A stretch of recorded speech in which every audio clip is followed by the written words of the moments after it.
Welcome guys in my YouTube channel जय Shri Shyam hub. आज हम आपके लिए फिजिक्स बीएससी फर्स्ट सेमेस्टर के कुछ इम्पॉर्टेंट क्वेश्चन लेकर आए हैं। ये जो है बीएससी फर्स्ट सेमेस्टर के बहुत सारे PYQs से मैंने ये ढूंढ के निकाले हैं। ये बहुत सारे एग्जाम्स में पूछे जा चुके हैं, इसलिए आज मैं ये क्वेश्चंस लेकर आई हूँ। और लास्ट वाला क्वेश्चन जो है वो सबसे इम्पॉर्टेंट है, इसलिए पूरे वीडियो को प्लीज़ पूरा देखिएगा और चैनल्स को सब्सक्राइब और लाइक ज़रूर करिएगा अगर आपको पसंद आए तो। Thank you.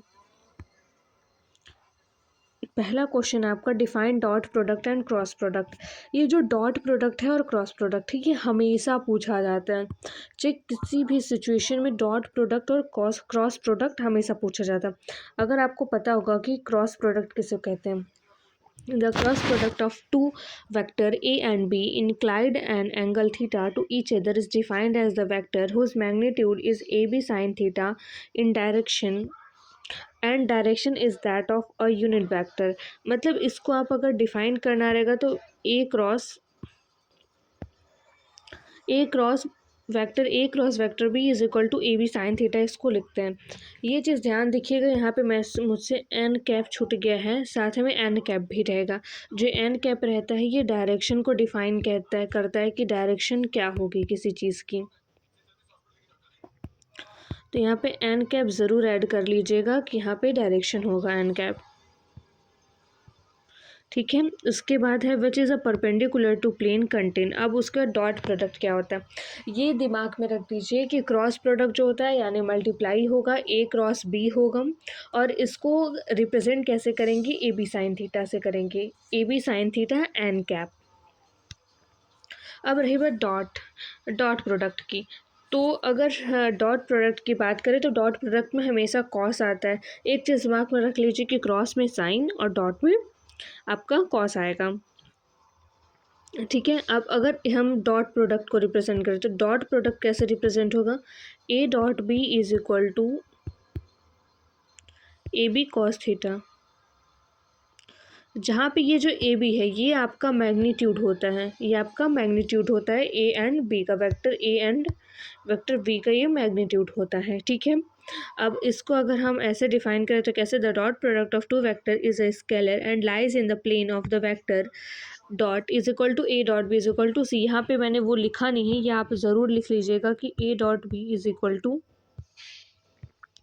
Vector A dot B is equal to A B cos theta. ये दिमाग में बैठा लीजिए। ठीक है, और यहाँ पे मैंने एक बहुत ही इम्पॉर्टेंट जो है ये मैं क्या कहते हैं न्यूमेरिकल लाई हूँ। ये हर बार पूछता है कि gradient phi, how to find gradient phi आपको निकालने के लिए। अगर यहाँ पे तो वैसे इसमें मैंने सॉल्व किया है, बट मैं आपको ग्रेडियंट फाई सॉल्व करना बताऊँ तो एक चीज़ ये दिमाग में बैठा लीजिए कि जो ग्रेडियंट फाई होता है उसको डेल फाई से रिप्रेजेंट करते हैं। Del phi is equal to क्या होता है कि I del phi upon del X plus J del phi upon del Y plus K del phi upon del Z. और जो करना क्या होता है कि यहाँ पे जो हम डेल फाई लेते हैं, डेल फाई, तो del phi is equal to जब हम यहाँ पे आई कैप, तो आई कैप आपका वैसे उतर जाएगा, फिर D phi upon D X, X के उसमें आपको एक्स के रिस्पेक्ट में जो ये दिया है फाई की वैल्यू उसका आपको इंटीग्रेट करना है। तो 3x² और वाई, तो एक्स स्क्वायर का इंटीग्रेशन क्या हो जाएगा 2x, यानी पूरा मिला के आपका 6xy हो जाएगा। अब ये जो -y³ जेड स्क्वायर है इसमें एक्स का कंपोनेंट नहीं है तो वो ज़ीरो हो जाएगा, प्लस जेड। अब अगर जेड की बारी आती है तो जेड के लिए जेड का जो होगा वो वाई के रिस्पेक्ट में होगा, तो 3x² और वाई, तो 3x² वाई का क्या हो जाएगा 3x²। यहाँ पे क्या दिया है y³, तो y³ जेड स्क्वायर, तो y³ का क्या हो जाएगा 3y² जेड स्क्वायर। ये आपका जे के रिस्पेक्ट में हो जाएगा। अगर इसी प्रकार हमारा के रिस्पेक्ट में भी होगा, के रिस्पेक्ट में प्लस, उसमें आप प्लस कर दीजिएगा, प्लस के कैप इज इक्वल टू के क्या होगा वो जेड का कंपोनेंट, जेड के अकॉर्डिंग होगा। तो पहले वाले में तो जेड का है नहीं तो पहला वाला ज़ीरो हो जाएगा। दूसरा वाला क्या कह रहा है जेड स्क्वायर, तो यानी 2ZY³। ठीक है, इस तरीके से आपका ये सॉल्व हो जाएगा। अब इसे आगे आप जिस तरह डिटेल में सॉल्व किया जाएगा आंसर आपका क्या आएगा, मैंने जिस तरह बताया बिल्कुल वैसे ही सॉल्व होगा। बस आपको उसकी जगह क्या करना है कि एक्स की जगह आपको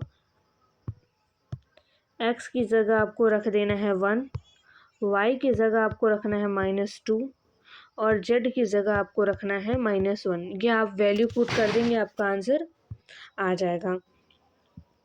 ठीक है, यहाँ पे देखिए सॉल्व भी किया है और मैंने यहाँ पे आंसर अपना वैल्यू रख दिया है। किस तरीके से -12 आई, -9j, -16 के आएगा, ये आप इस न्यूमेरिकल में देख सकते हैं। और ग्रेडियंट फाई का फॉर्मूला क्या होता है, ये होता है। अगर आप एग्जाम में ग्रेडियंट फाई का फॉर्मूला भी लिख देते हैं तो आपको 2 नंबर ऑब्वियस सी बात है कि मिल जाएगा। अगर 10 नंबर का क्वेश्चन है तो 10 से 15 नंबर का। अगला क्वेश्चन है, ये सेक्शन बी में आ गए। ये बहुत ही इंपॉर्टेंट क्वेश्चन है जो बहुत बार पूछा जाता है, जिसकी बात मैंने वीडियो के शुरुआत में की थी। State and proof theorem of parallel axis of M I. Moment of inertia का पैरेलल एक्सिस का जो थ्योरम होता है वो यहाँ पे आपको प्रूफ करने के लिए दिया गया है। कहता क्या है कि parallel axis theorem, this theorem state that moment of inertia of a body, यहाँ पे एम आई जो है ये मोमेंट ऑफ इनर्शिया को रिप्रेजेंट करता है। किसको रिप्रेजेंट करता है, मोमेंट ऑफ इनर्शिया को, मोमेंट ऑफ इनर्शिया। ठीक है, ये दिमाग में रख लीजिएगा।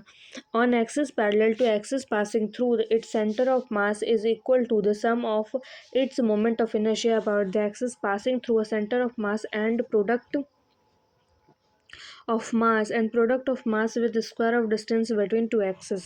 जो आपका ये होता है क्या है कि पैरेलल एक्सिस थ्योरम जो होता है ये आपका सेंटर ऑफ मास, आई सी, मास के अकॉर्डिंग जो उसका सेंटर होता है, यहाँ पे देखिए फिगर में दिखाया भी गया है कि पहले तो आपका इसके अकॉर्डिंग निकाला गया है कि सी के अकॉर्डिंग, तो सी के अकॉर्डिंग वाला जो है उसे आई सी रिप्रेजेंट किया गया है।